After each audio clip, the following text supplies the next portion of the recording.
Então, apresentar os axiomas, a gente vai ver o axioma da substituição. Agora eu tô lembrando, a gente ia falar de cardinalidade, né? E aí depois o Isso, axioma da escolha. exatamente. A gente vai falar primeiro desse axioma aqui. Talvez eu mencione brevemente o axioma da fundação, porque ele é divertido, e a gente vai entrar em cardinalidade e ordem. Tá? Como a gente vai gravar, e esse negocinho azul piscando aqui, que vocês estão vendo, é indicação de onde está a área de gravação. Não tem problema de começar e quem for chegando depois, ver depois, enfim. Tá. Mas vamos lá. Eu devia estar preparando um seminário que eu vou apresentar amanhã. Mas, enfim. Eu acho que eu já sei o assunto. Então, o E axioma até da amanhã tem muitas horas, né? É só acordar antes das 10 que eu consigo fazer isso. Mas tá, então, o axioma da substituição, ele fica mais fácil da gente intuir como ele funciona quando a gente pensa no cenário em que ele o é.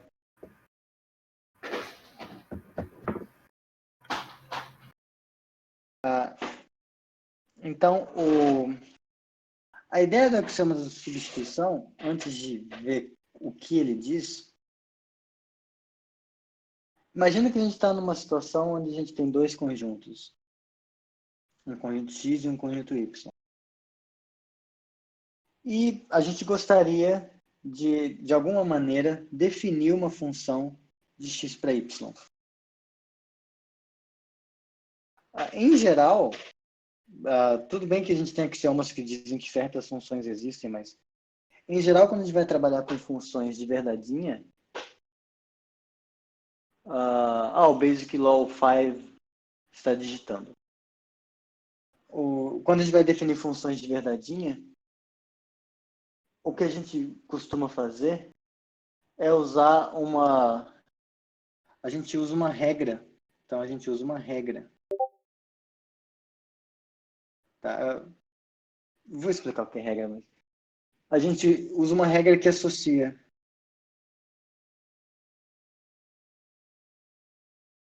cada x que pertence a x a um único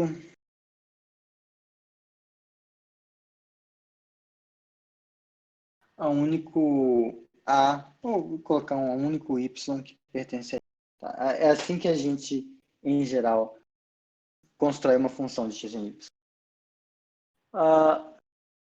Usando essa ideia, para a gente usar essa ideia de verdade, já que é um curso um pouco, já que a ideia desse seminário é fazer a coisa um pouco mais formal, só vou pegar um pouco de café. Beleza. A gente precisa saber o que é uma regra. A gente tem que definir de modo um pouco mais razoável o que é uma regra. Então, a gente vai pensar numa regra. Então, uma regra a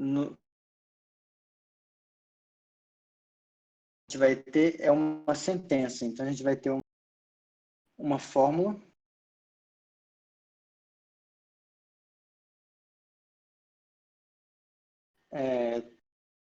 com duas variáveis livres.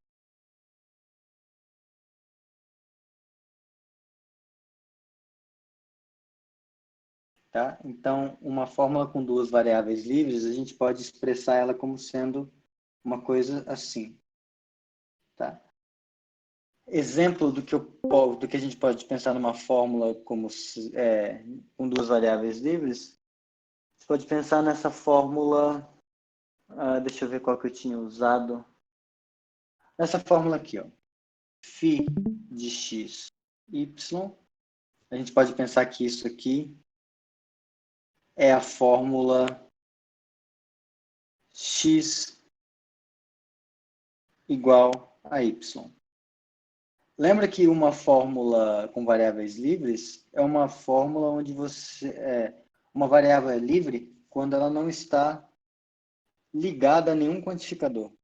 Então, aqui não tem um existe x ou um para todo x, nem um existe y ou para todo y. A sentença é só isso. Tá?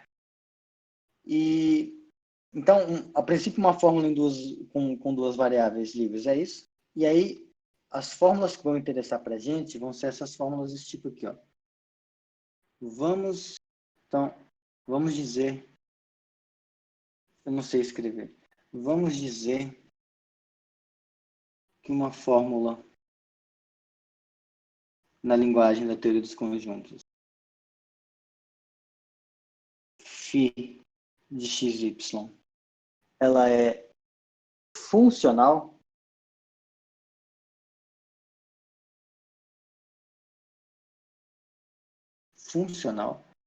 se acontecer isso para todos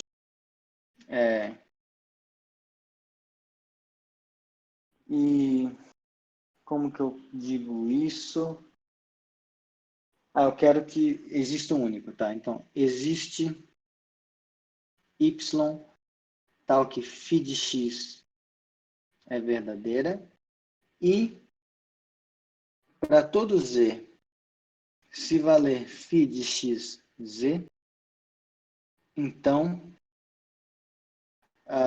z é igual a y. Em outras palavras, isso aqui está uma fórmula funcional. É uma fórmula tal que para todo x existe um único y que torna a fórmula φ de xy, quando você atribui o valor de x em questão com esse valor de y, ela torna a fórmula verdadeira. Tá, então... Pode botar uns parênteses nos quantificadores? Posso. Deixa eu apagar aqui.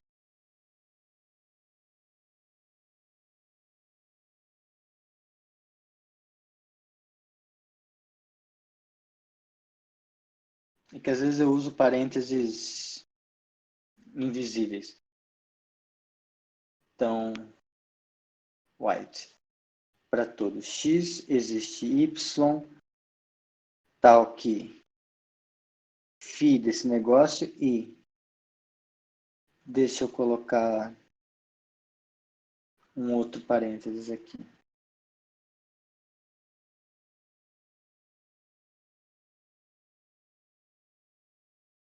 Tarará. Tarará. Tarará. Melhorou? Tá. Então, o que está sendo dito é uma fórmula funcional, é aquela tal que para todo x existe um único y que torna a φ de xy verdadeira. Então, por exemplo, essa aqui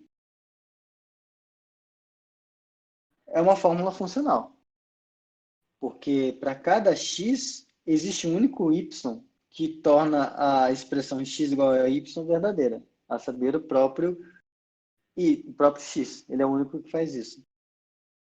Outro exemplo é se a gente pega uma fórmula assim, π de xy como sendo y é igual ao conjunto das partes de x. Tá? Existe dado um conjunto x, só existe um conjunto que é o conjunto das partes de x. Que é o conjunto das partes de x. Tá? Então, qual a graça, então? Quando a gente tem uma fórmula, então, se φ de xy é uma fórmula funcional,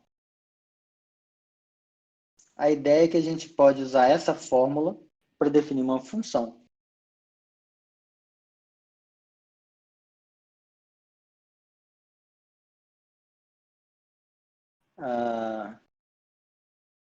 Φ de xy para definir uma função.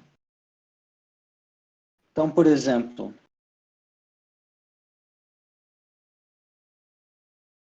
vou usar nesse cenário aqui. Imagina que a gente tem o conjunto A igual a x, y e z, certo? Se a gente olhar para esse xzinho, existe um único... deixa eu usar deixa eu usar outra coisa. Eu sei que pode usar qualquer letra, mas enfim. Eu vou usar x', x duas linhas e x três linhas, tá?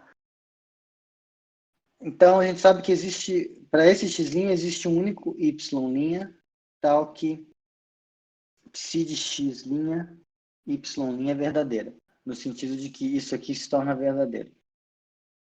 Esse y' é o conjunto das partes de x'. Mesma coisa para esse, mesma coisa para esse. Então, a gente pode definir, a princípio, a gente poderia definir isso aqui. R, o conjunto de todos os caras da forma A, A, B, tal que A pertence a A e psi de AB.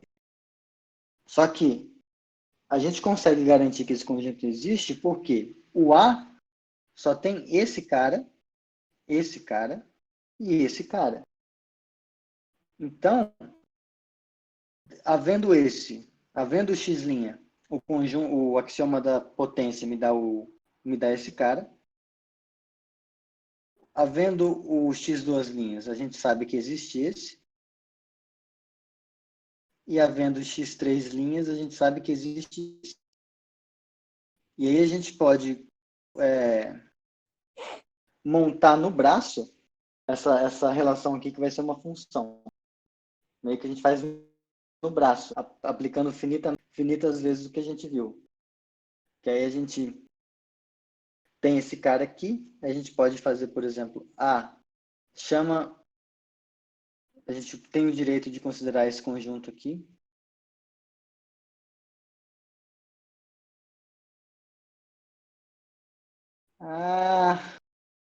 Tá. E aí essa relação vai ser um subconjunto desse cara. Beleza, sem problema. Só que se fosse um outro conjunto A, se fosse um conjunto A infinito, por exemplo, a gente teria que aplicar infinitas vezes o axioma que dá para gente... O que a gente fez aqui, que foi usar o axioma do par para montar esse cara, a gente teria que fazer infinitas vezes. E a gente é proibido de fazer argumentos que usem infinitas instâncias. Tá? Então, para a gente ter o direito de definir funções em cima de qualquer conjunto usando uma relação funcional, é que vem o axioma da substituição. Ou recolocação, nesse sentido, replacement. A ideia é que ele pega uma coisa e leva em outra, e essa outra vai ser um conjunto.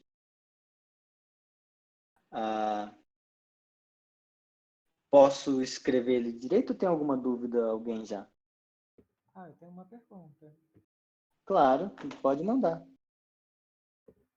Então, se não for sair muito do escopo, mas existe, se a gente ficasse só com os axiomas que a gente tinha até agora, sem o axioma da substituição.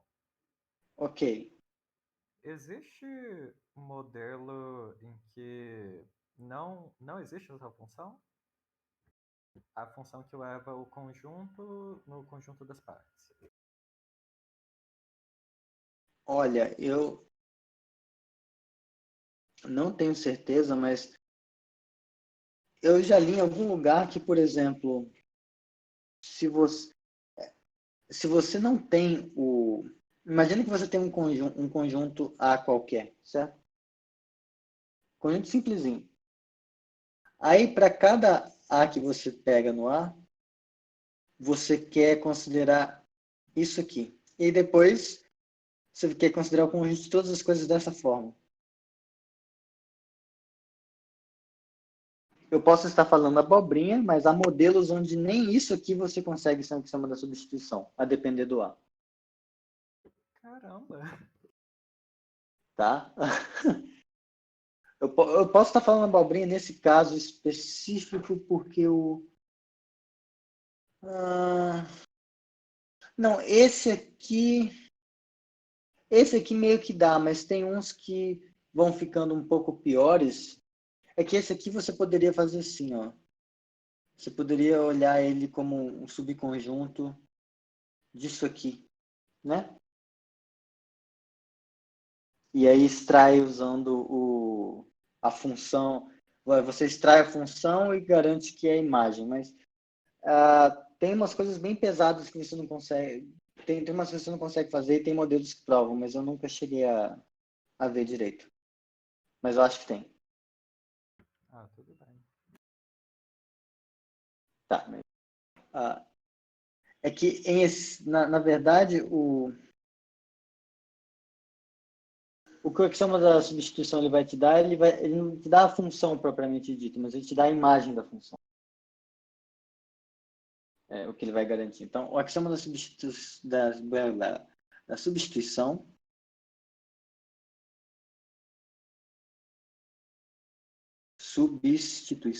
que novamente ele não é um axioma, mas ele é um esquema, tá? Porque ele é para cada fórmula funcional φ. Então, dada φ de xy funcional,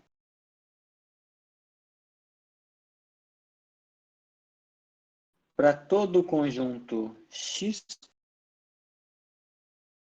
meio que vai existir a imagem, vai existir esse conjunto aqui. Vai existir Y, parênteses, para todo X existe um conjunto Y, tal que para todo Y, deixa eu olhar para não escrever abobrinha.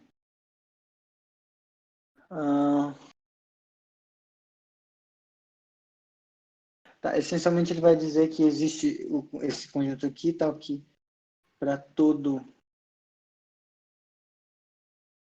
B pertence a Y.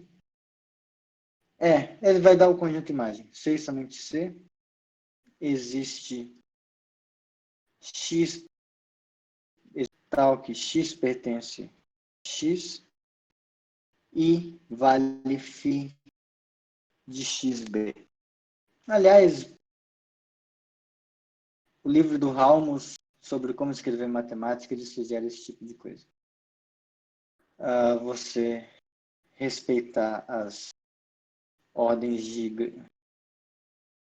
maiúsculo, minúsculo. Então isso aqui. Um jeito diferente de enunciar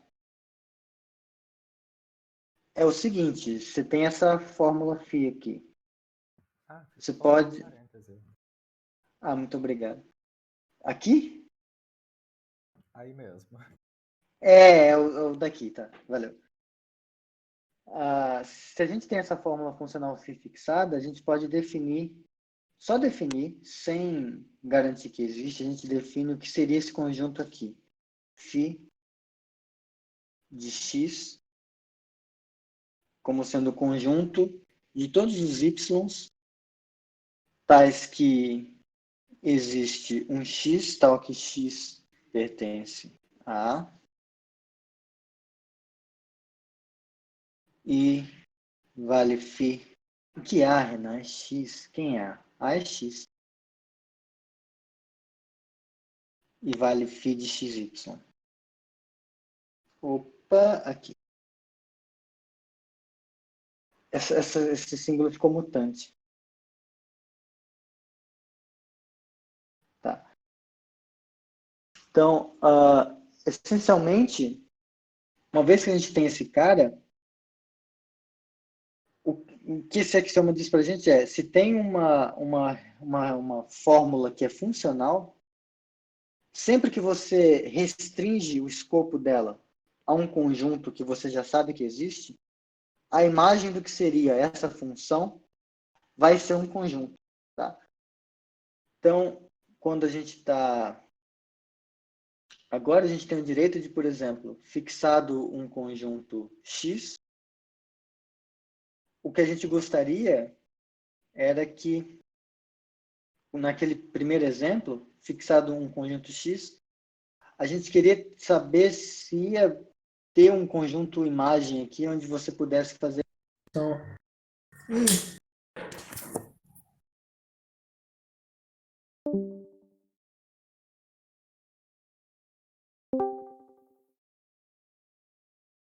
eu tinha caído, mas eu voltei.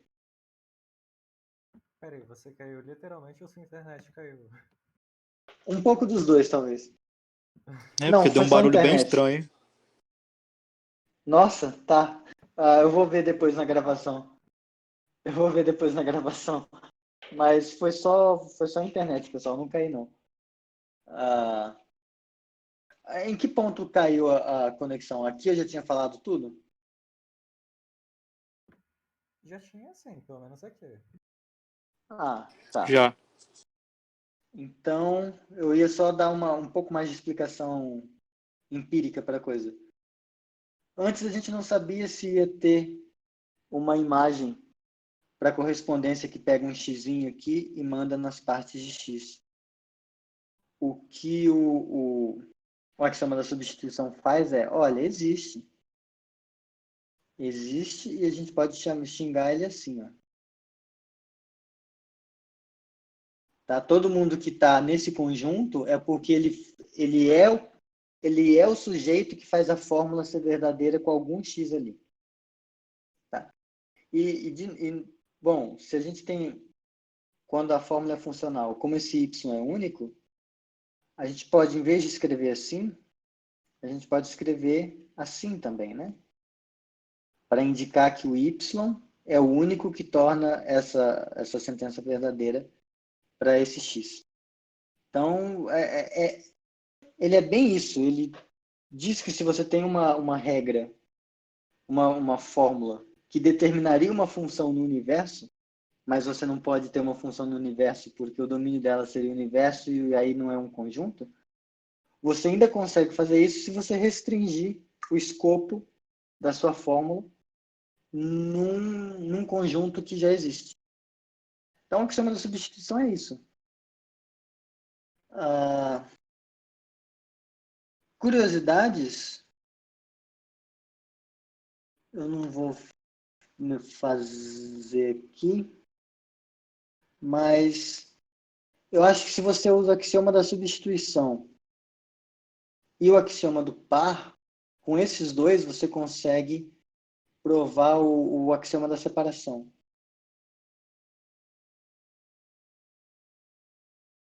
Então, na verdade, o axioma da separação ele não é um axioma.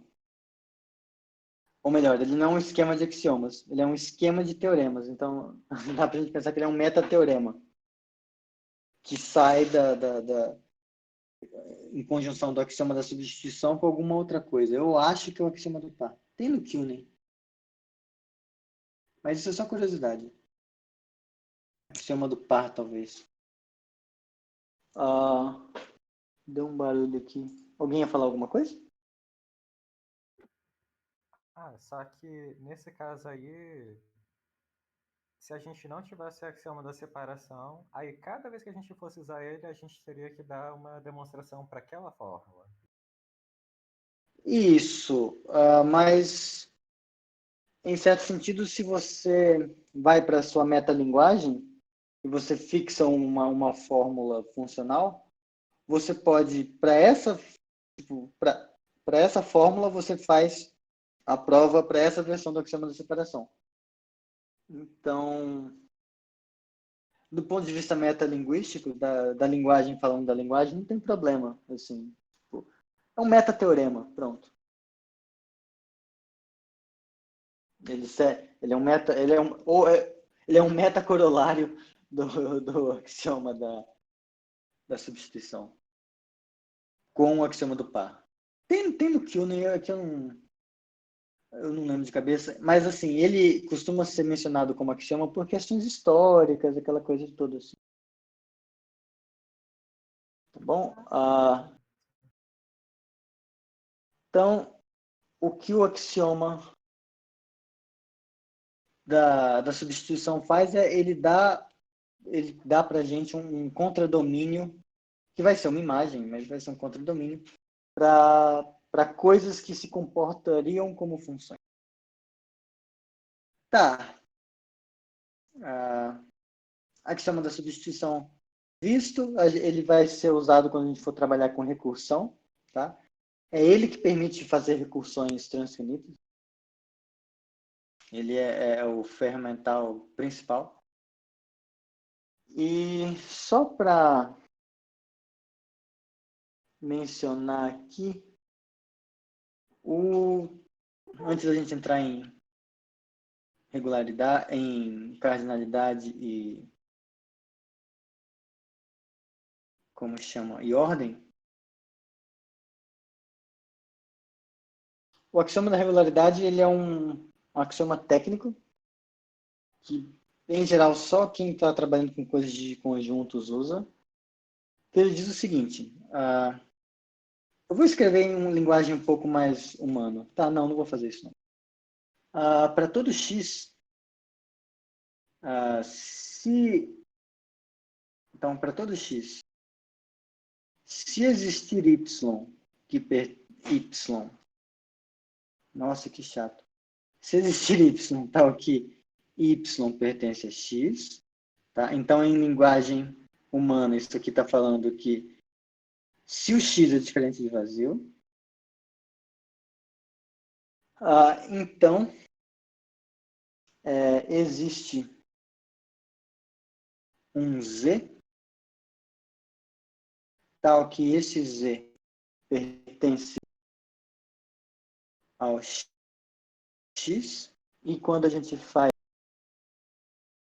z inter x, essa a gente já definiu isso aqui, então é uma abreviação que a gente pode usar, isso é igual a vazio. Coisa louca. Fechou aqui. Tarará, mais um. Então, o que isso aqui em linguagem humana está falando nesse axioma é o seguinte. Eu vou até colocar um x maiúsculo, que fica mais agradável para nossas questões psicológicas. Se x é diferente de vazio, ou seja, essa parte, então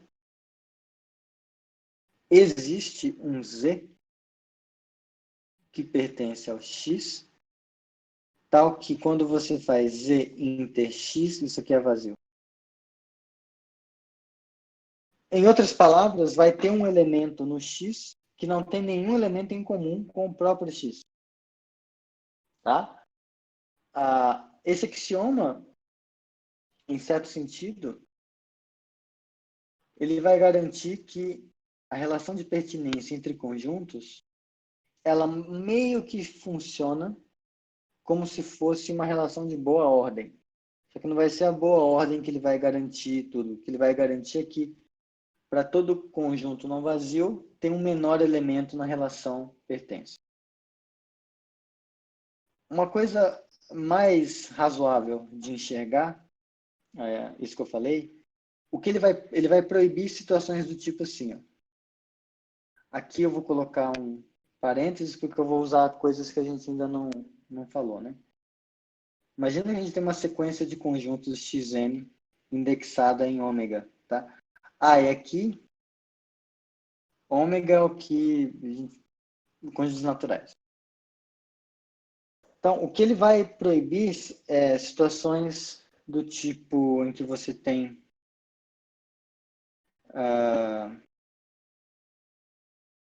xn. Nessa sequência, imagine que para todo n isso aqui acontece. Xn mais 1, ela não vai decair. Tá, é mais fácil escrever assim. O x0 Assim. É.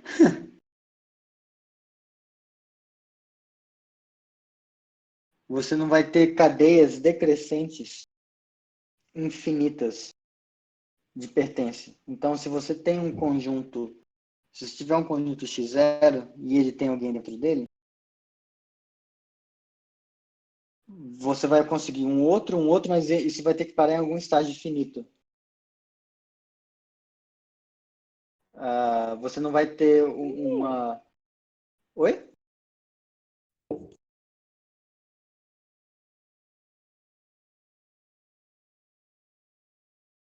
Alguém falou alguma coisa? Eu ouvi também, mas... Tá, tudo bem. Mas assim, Eu isso também escutei vozes. eu tô escutando a minha, mas enfim. Isso aqui a gente vai ver mais para frente, que não tem essas cadeias decrescentes infinitas de pertença. O que dá para a gente ver agora, assim, sem gastar muito tempo, é que esse tipo de situação nunca acontece. O X nunca pertence a ele mesmo. O axioma da regularidade ele proíbe isso. Porque é só usar, é uma instância desse negócio. Porque a gente pega como para a gente usar o axioma da regularidade, tem que ter um conjunto não vazio. E a gente quer mostrar que X nunca pertence a X. Então, se a gente começa com um conjunto X, ele poderia ser vazio. Então, a gente faz isso aqui. Ó. Esse cara é um conjunto não vazio. Tá? Então, esse sujeito eu posso usar aqui numa instância do para todo X, no lugar de... Então, vai ser para aquele conjunto unitário do X. Então, ele é não vazio. Por ele ser não vazio, a axioma da regularidade garante para a gente que existe um Z que pertence a isso, tal que Z inter isso é vazio. Só que o único Z que pode pertencer ao conjunto unitário é o próprio Z igual a X. Então, a gente tem, na verdade, que X inter X interunitário de X é vazio. Só que isso aqui ser vazio significa que não existe nenhum cara em comum entre esse e esse. Nesse conjunto, então significa que o X não pode pertencer ao X. Porque o único cara que está nesse conjunto unitário é o X. Então, ele é o único que poderia estar ou não no X para que essa interseção não fosse vazia. Mas como ela significa que ele não pertence a ele mesmo. É uma bobagemzinha, mas há modelos de conjuntos onde isso não acontece. Você geralmente modelados com árvores e grafos e coisas assim, onde a pertinência vai ser um vértice. E aí você pode ter coisas do tipo, você pode ter um loop, que seria o X pertencer a ele mesmo. Mas isso vai mais a fundo. Então, isso encerra a primeira sessão da parte de conjuntos lá, que é uma primeira apresentação. O próximo tópico vai ser sobre cardinalidade e ordem. Então, antes de eu começar, quero saber se tem alguma pergunta do que ficou para trás. Eu tenho uma pergunta. Diga. Então, apesar de não ter, pelo axioma da, como é que é o nome mesmo? Regularidade, não ter uma cadeia infinita de pertença, se o conjunto for infinito, Acho que é necessário que existam cadeias arbitrariamente grandes de pertence, né? Só que isso não parece ser fácil de provar. Ah, eu acho que não, porque, por exemplo, imagina que você já tem os naturais, mas pensa neles como sendo. Tá, pera. Mas tem um problema de que quando a gente está assumindo esse axioma, tudo vem do vazio em certo sentido. Então, se o conjunto é infinito, ele pertence ao V do. Ó, se for assim, pode até ser. Tipo um x0 que pertence a um x1, que pertence a um x2, que pertence a um x3, que pertence a um x4, que pertence a um x5. Isso pode ser. Mas você não poderia ter na direção oposta. Tal que você não poderia ter que o x1 pertence ao x0, o x2 pertence ao x1, o x3 pertence ao x2. Subindo pode, o que não pode é descendo.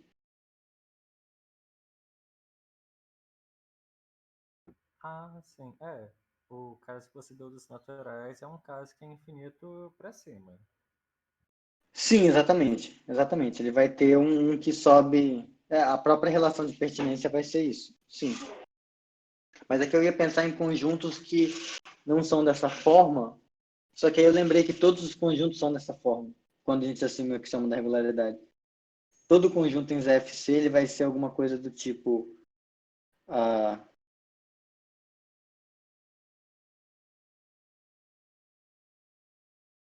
Você fazer vários pacotinhos de vazio e bagunçando essas coisas.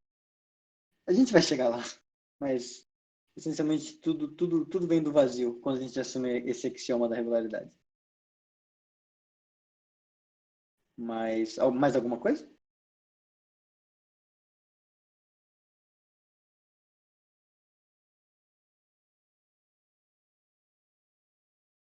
Vocês ainda me escutam? Ah, eu tô escutando sim. Ah, tá. Então, vamos lá para a parte que vai começar a ficar interessante. Cardinalidade versus ordem. Que no nosso dia a dia finito parece a mesma coisa. Mas o problema, eu vou até vou dar o print do desenho que eu coloquei Desculpa, eu no tive que texto. sair. Tudo bem, mas você tem alguma dúvida do que ficou para trás? Não que eu tenha que sair, é que eu tive que sair rapidinho, mas já acabei de voltar. Tá, não, tudo bem, mas aí eu perguntei, você teve que sair, mas tem alguma dúvida do que ficou para trás? Não. Tá. Ah, a ideia é que, assim, a noção de cardinalidade, a gente quer usar ela para, em certo sentido, dizer quando duas coleções têm a mesma quantidade. Tá? Só que, do modo como a gente aprendeu essas coisas, às vezes o que a gente faz? A gente vai pegar, assim, por exemplo, o A tem uma estrela, um coraçãozinho, aí o B, um triângulo, um, uma bolinha e, sei lá, uma cruzinha. Opa. Aí, o modo como a gente, em geral, dependendo de como é a escola da vida, essas coisas, o que a gente vai fazer bom, esse cara tem um, dois, três elementos, esse aqui tem um, dois, três elementos, então eles têm o mesmo número de elementos, e então por isso a cardinalidade deles é a mesma. Só que essa necessidade do número, ela não é intrínseca. Por causa... E aí eu provo isso para vocês assim, ó. Vocês não precisam contar qual o número de quadradinhos e bolinhas que tem aqui. Mas vocês sabem que eles estão em mesma quantidade. Se vocês contarem, tudo bem, mas sem contar você consegue. E você consegue isso porque implicitamente a sua visão ela está vendo uma bijeção aqui. O seu cérebro percebeu, tem uma correspondência que está mandando esse, nesse, esse, todos em cada um, de modo que não tem caras diferentes indo em coisas iguais e não sobrou ninguém. Então essas coisas têm a mesma quantidade de elementos, embora não saiba que quantidade é essa. Tá? Então a noção de cardinalidade ela precede a noção de número. É isso que eu queria tentar explicitar com esse exemplo. Então, a cardinalidade ela vai surgir, pelo menos assim, um modo de você... Assim, o modo que a coisa funcionaria se o mundo fosse bom seria por meio de uma relação de equivalência. Tá? O problema é que a relação de equivalência de cardinalidade ela teria como domínio o universo. O universo não é um conjunto. Mas, de qualquer forma, é importante mencionar isso aqui, que isso de fato vai ser uma relação de equivalência. Então, o que eu quis dizer de modo todo jogado nessa lousa? Eu quis dizer o seguinte: dados conjuntos A e B, a gente vai dizer que diremos que eles têm a mesma cardinalidade. Então, ter a mesma cardinalidade vai ser o nosso protótipo de relação de equivalência, que não vai ser uma relação de equivalência por picuinhas técnicas, mas moralmente é uma relação de equivalência. Tem a mesma cardinalidade. Então, aqui, que a gente pode escrever, por enquanto, a gente pode escrever assim, denotar assim. Se existir bijeção, se existe uma função bijetora, A de A em B. Xingar ela de F, tá? Então, existe uma função entre A e B que é injetora e sobrejetora. Então, a imagem dessa função é B, ela leva caras distintos em caras distintos aqui. E é isso. Então, para que o nosso lema, embora seja, para que a nossa intuição, embora seja legalmente errada, seja moralmente certa, a gente tem que mostrar que isso aqui se comporta como uma relação de equivalência. Então, ou seja, para conjuntos A, B e C, essa parte ainda a maior parte do que a gente vai ver aqui é meio que trivial. Dados A, B e C, isso aqui vai acontecer. A está relacionado com A. Demonstração, a função identidade de A em A, que leva A em A, ela é uma função bijetora. Se A tem a mesma cardinalidade de B, então B tem a mesma cardinalidade de A. Como? Se F é bijeção, então a relação inversa dela é uma função. Só que como a relação inversa dessa relação inversa já é uma função, ela também ela vai ser bijetora.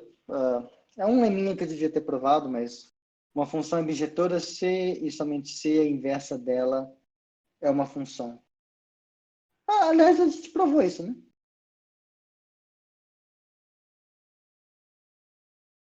A gente provou isso no último vídeo, tá? Então, como a inversa dessa função já é uma função dada, então ela em particular vai ser uma objeção também. Então, se A e B tem a mesma cardinalidade, então B e A também tem a mesma cardinalidade. Finalmente, se a gente tem isso aqui e isso aqui, então a gente tem isso aqui. E a demonstração é que composição de bijeções é bijeção. Composição de funções bijetoras é uma função bijetora. Tá? Então, para efeitos morais,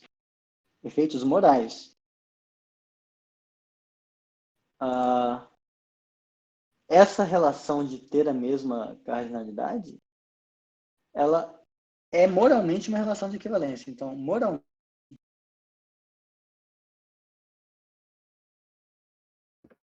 E se a gente chamasse de fórmula de equivalência? ainda assim, você ia precisar, porque a gente vai fazer, de um axioma mais forte do que o axioma da escolha. A gente ia ter que fazer uma escolha no universo inteiro. Eu não vejo problema, mas... Não.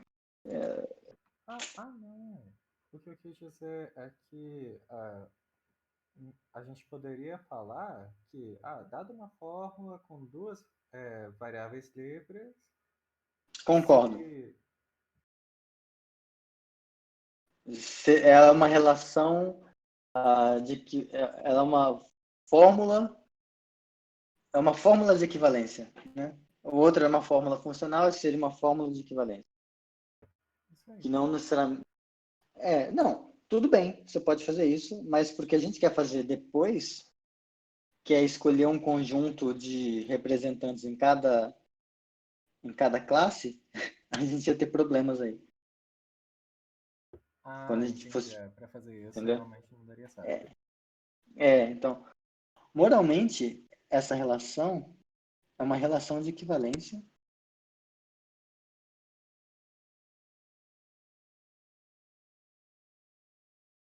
É uma relação de equivalência em V, tá?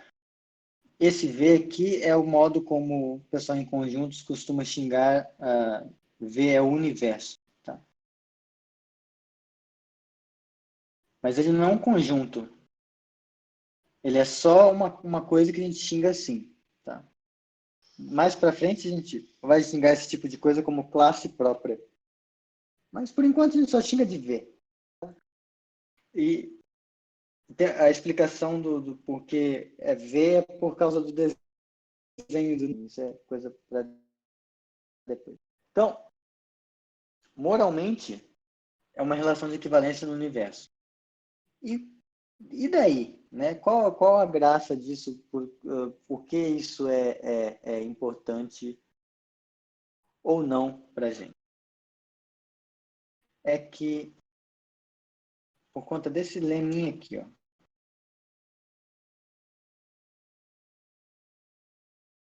que a gente vai fazer relações de equivalência, elas definem partições, partições definem relações de equivalência, e quando a gente tem uma partição, o axioma da escolha vai dar coisas legais para a gente. Mas a gente chega lá. Então, o lema seria o seguinte. Então, aqui eu tinha essa relação tio-tio. Agora vamos ter só uma relação tio. Seja isso, relação de equivalência. Em um conjunto em U, tá?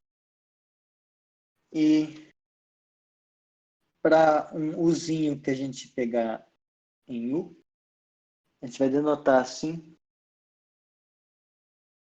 o conjunto de todos os V's que pertencem a U, tais que U está relacionado com V. Então, quando a gente faz isso, e a gente considera essa família aqui P, não dá para colocar um tio, né, para dizer que esse P depende da relação de equivalência. Quando a gente xingar esse negócio assim, e vejam que agora esse tipo de notação faz sentido. Tá bom? Porque, vejam, quando a gente escreve esse tipo de coisa, implicitamente, olha só, spoiler, quando a gente escreve esse tipo de coisa, implicitamente a gente está olhando uma função que pega para cada U, existe um único conjunto no universo que eu posso xingar assim. Existe um único que satisfaz a condição para ser isso. Então, o axioma da substituição garante para a gente que existe o conjunto de todos os Bs, tais que existe um U, tal que o B é esse cara. Então, na hora de escrever o conjunto, a gente não escreve esse B, a gente já coloca esse cara e qual o critério? Existir um U, tal que isso aqui acontece. Tá? Então, esse tipo de notação ela é justificada pelo axioma da substituição. Renan, tem uma dúvida. Oi. É mais de notação mesmo. É naquele P-tio. Lá no predicado tá escrito o minúsculo pertence ao maiúsculo. É isso, né? Aqui? Não, dentro da notação de conjunto, lá no P-tio. Sim. Senão eu estaria, inclusive, violando o axioma da regularidade. Ou melhor, seria vazio, né? Porque nenhum... Esse petil seria... Pronto. Ah, tá, beleza. Então é o minúsculo pertence ao U maiúsculo. Né? Não pode falar uzinho e usão, né? Meio estranho. Não, pode, né? Eu até recomendo, mas... faz bem para a alma. Se a pessoa tem. Nossa. Eu vou ter que editar esse vídeo, tá? Tudo bem. Então, quando a gente considera essa família aqui, tá? Mas só para ficar... assim, ficou claro porque essa notação faz sentido com respeito ao axioma da substituição?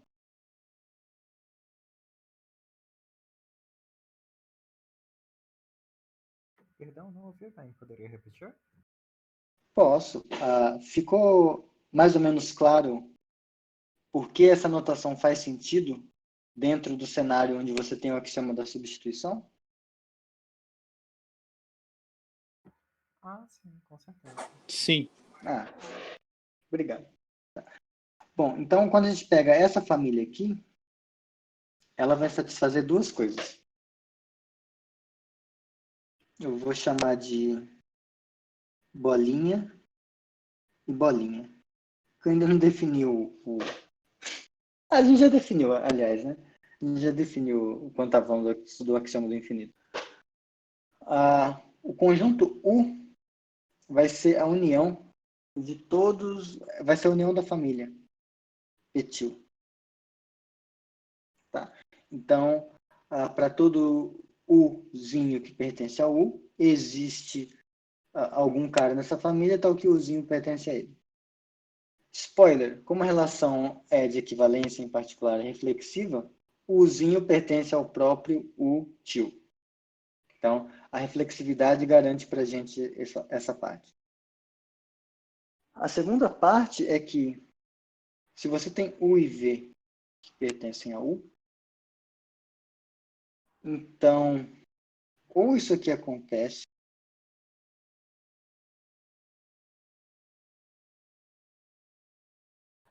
ou isso aqui acontece.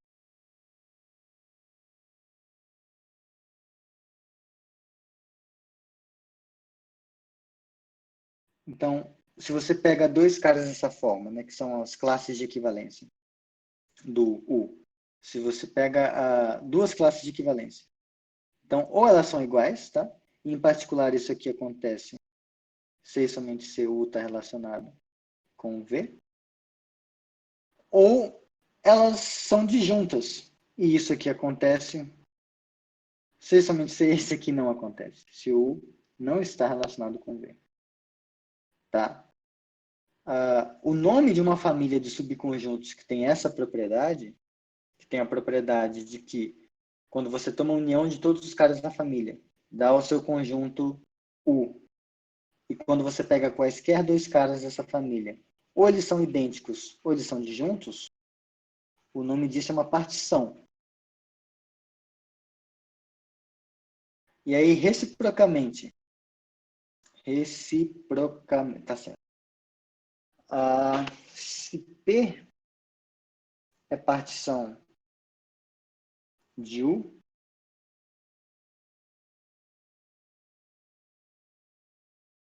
então, quando a gente definir essa relação de equivalência aqui, U está relacionado com respeito a P, a V, C e somente C. Tanto U quanto V. Espera, faltou um existe. Então, C e somente C. Existe um P menos fresco, pertence ao P mais fresco. Tal que U e V estão contidos em P.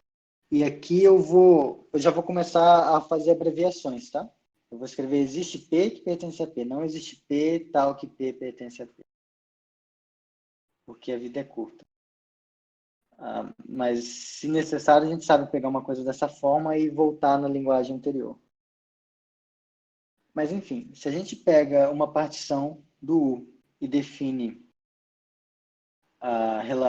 uma relação binária de modo que dois caras são relacionados se eles pertencem ao mesmo subconjunto da partição, a um mesmo elemento dessa família de subconjuntos, então essa relação aqui é de equivalência. E quando a gente faz isso aqui, esse P é o P grande, tá? Mas ele está pequeno. Eu vou fazer um P duplo, pronto. P pertence a P duplo. E aqui a relação P duplo. Então, isso aqui vai ser igual a P para todo U que pertence a P. Tá? Então, se a gente for fazer um desenho dessa desgraça, que demorou um ano para eu escrever, é que se você está com o conjunto U e tem uma relação de equivalência, as classes de equivalência fazem partições. Por outro lado, se você tem uma partição do conjunto e você diz que dois caras são equivalentes, se e somente se eles estão no mesmo bloquinho, então isso é uma relação de equivalência. Tá bom? Por que eu estou falando dessa porcaria toda? É pelo seguinte. Então, imagina que no universo V dos conjuntos, a gente considera a relação de equivalência ter a mesma cardinalidade. Então, se o universo fosse um conjunto, a gente poderia aplicar o lema anterior para dizer que, para pegar uma partição P, tio, disso aqui. Aliás, eu vou escrever assim agora.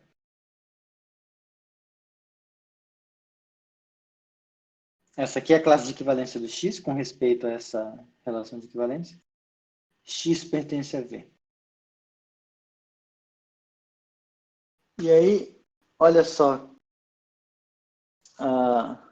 Que legal. Isso aqui ia dar para a gente uma partição. E como X pertence a isso aqui para todo X, no seu universo, a gente tem que cada uma dessas famílias ela é não vazia. E por conta dessa outra parte, a gente sabe que dados duas classes de equivalência dessa relação, ou elas são iguais, ou elas são disjuntas. E qual a graça disso? A graça disso é que agora eu vou enunciar para vocês o axioma da escolha.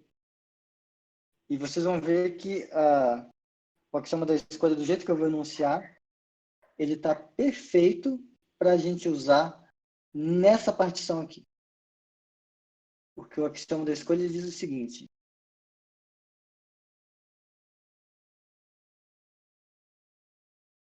numa das suas primeiras versões, como enunciadas pelo Zermelo, diz o seguinte, que se... vou escrever em linguagem humana, tá? Se F é família não vazia, não tão humana, se F é diferente de vazio,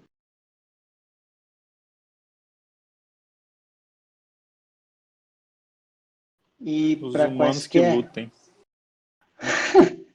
E para Linguagens formais. Linguagens formais são humanas também, só não são naturais. Sim, mas é só para ficar mais fácil a leitura da gente mesmo. Porque senão, só para escrever que eles são disjuntos ia ocupar uma lousa inteira. Se F é diferente de vazio e para todo X que pertence a F, X é igual a Y, ou X inter Y é igual a vazio. Então, se a gente tem uma família nessas condições, tá? Então, existe um conjunto C, tá? Tal que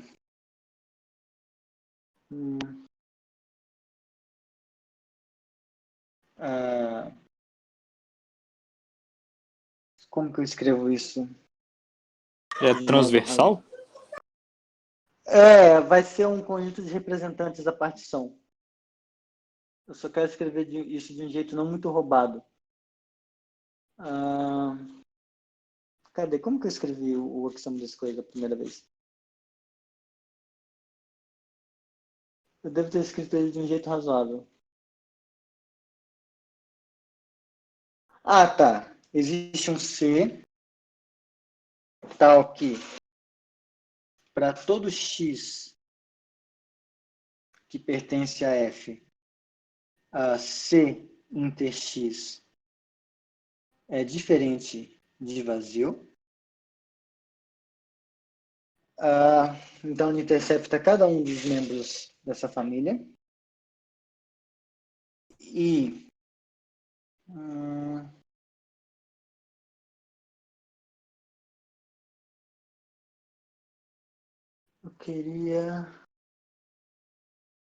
eu não queria falar que tem um único elemento, mas e para todo C que pertence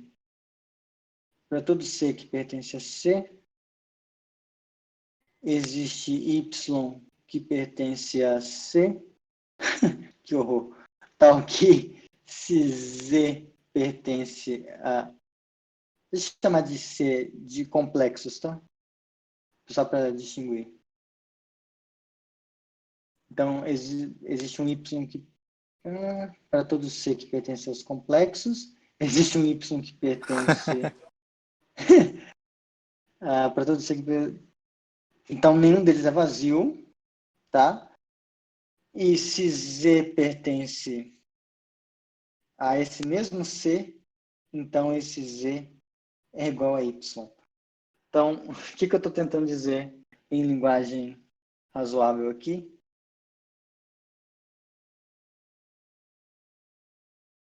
O que eu estou tentando dizer é que, dado uma família F, escrever assim, só uma família F diferente de vazio, tal que quaisquer dois caras que estão em F, ou eles são iguais, ou eles são disjuntos.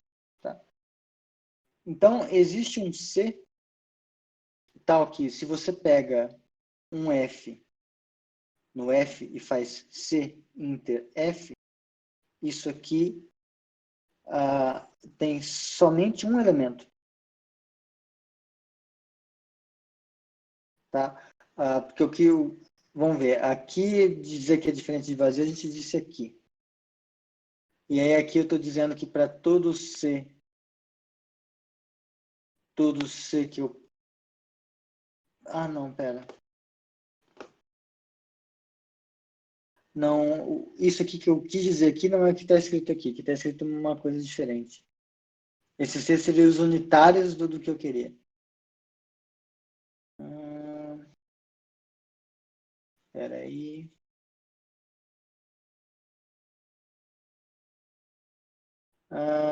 Aqui tá, então existe um C, então aqui para todo X está em F, a interseção dá esse negócio. Ou como que eu escrevi aqui? Eu nunca...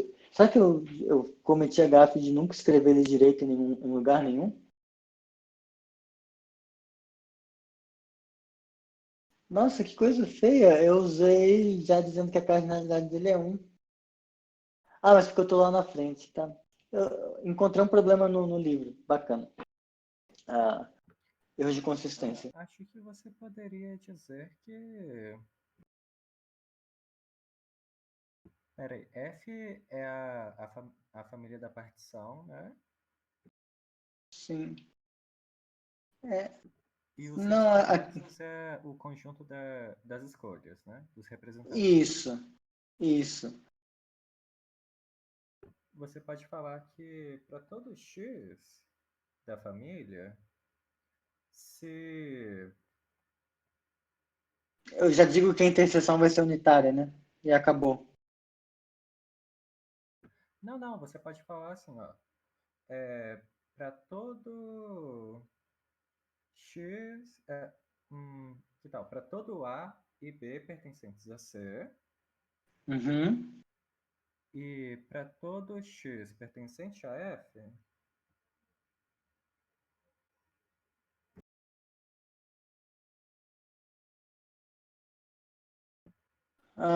A pertence a X e B pertence a X, implica A igual a B. E também tem aquela questão de para todo X existe um cara de C que está lá dentro. Sim. Dá para formalizar isso, dá para escrever isso bonitinho. Porque eu escrevi isso bonitinho uma vez na minha vida, e aí eu nunca mais quis fazer isso. Mas só para ver que É um pôr isso do já foi. sol.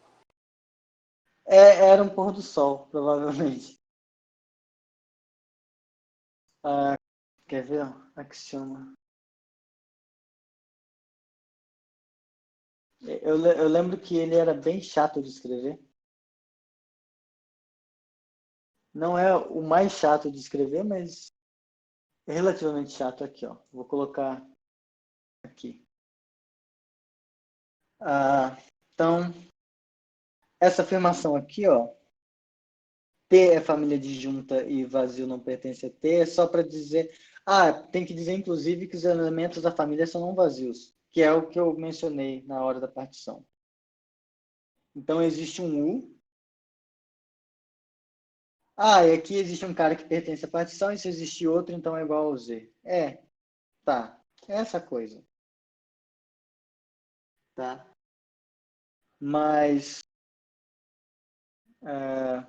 a ideia, então, da questão da escolha, que vergonha. Samuel vê isso, ele vai me falar, não, não pertence mais ao grupo. A ideia, no final das contas, que tem que ficar na cabeça, não é exatamente como você descreve,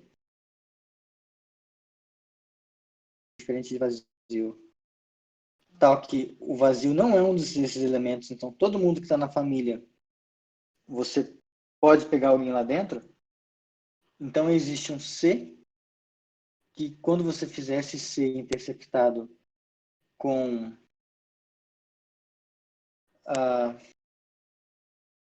então que esse F, esse Czinho vai interceptar quando você fizer a interseção com cada um desses caras, isso aqui vai dar uma coisa, digamos assim, C de F. Tá? Meio que secretamente você está fazendo uma função que escolhe um elemento dentro de cada um desses caras. A gente vai ver isso. Mas o que importa é que se a gente tem uma partição, tipo aqui, o axioma da escolha diz para a gente que dentro de cada um você pode escolher um elemento. E no final isso vai te dar um conjunto pronto. Tá? Ficou meio confuso, mas acho que deu para melhorar já, né?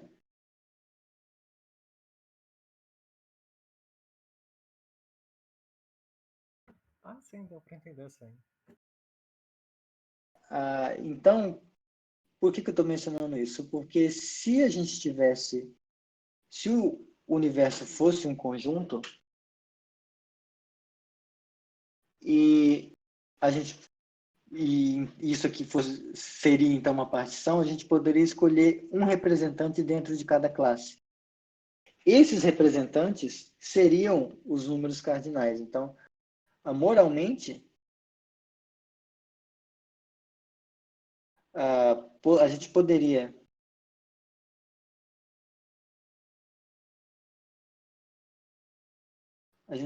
escolher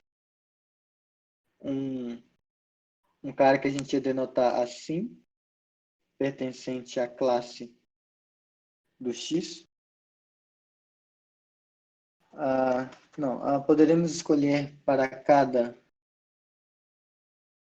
conjunto X no universo um conjunto que a gente ia denotar assim, que estaria relacionado com esse X. E por ser uma relação de equivalência, esse cara ele ia estar relacionado com qualquer Y que tivesse a mesma cardinalidade do X. Essa, se não me engano, era a ideia do Russell, né, Marcos? Assim, no princípio. A Falar da ideia de classe das classes que tem equivalente à classe do 1 e por aí. Isso, exatamente. O livro Então, do Tarski ele faz isso também. a ideia então é você. O que é o número não importa. O que importa é que você escolheu uma coisa para cada cardinalidade e você usa ela para representar. Então, o 1 é qualquer coisa que pertence à classe de equivalência desse cara. O 2 é qualquer coisa que pertence à classe de equivalência desse cara.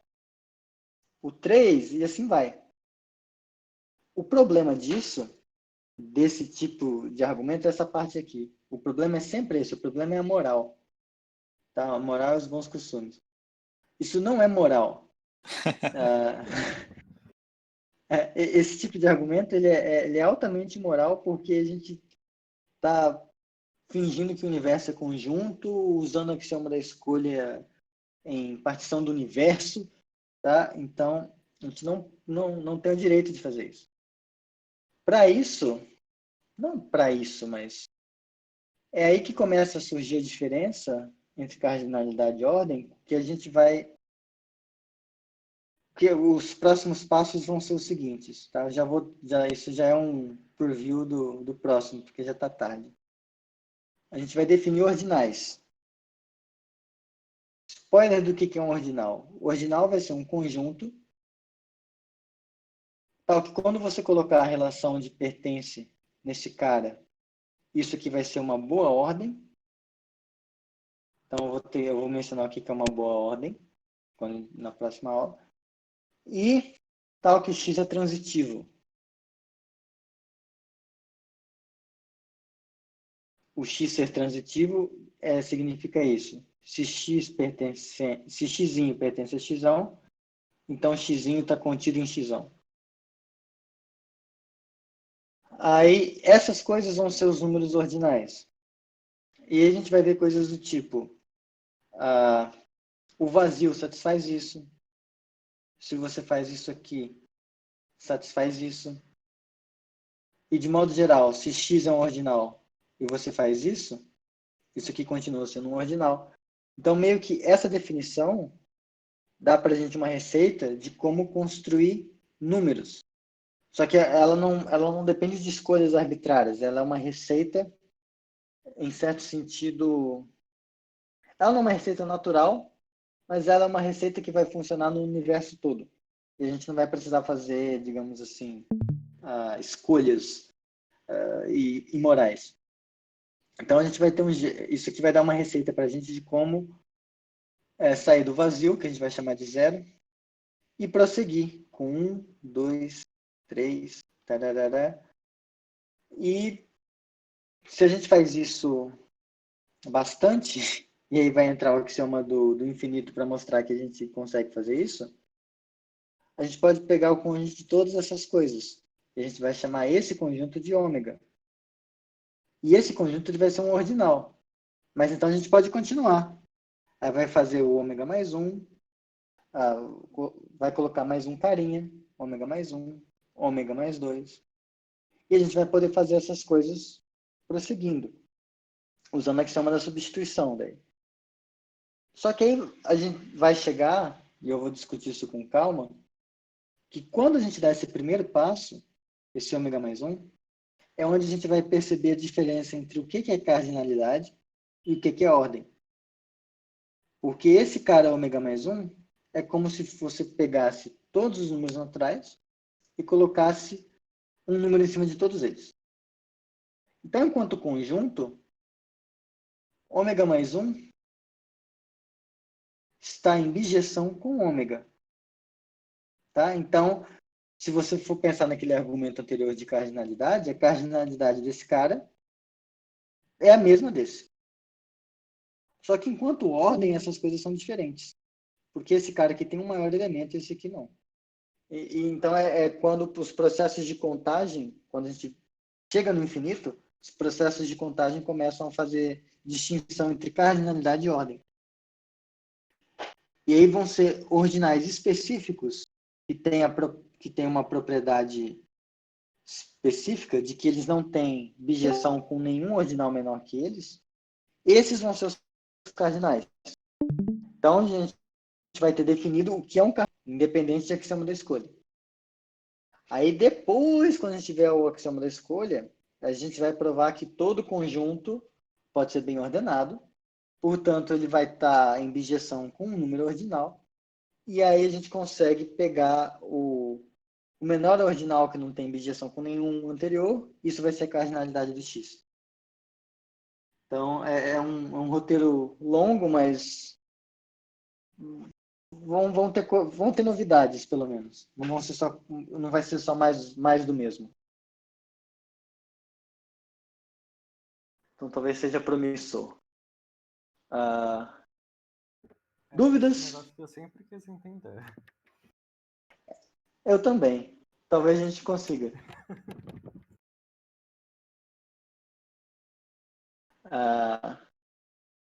Mas... Beleza, então, pessoal. Já tomei demais o tempo de vocês. É 6h40 agora.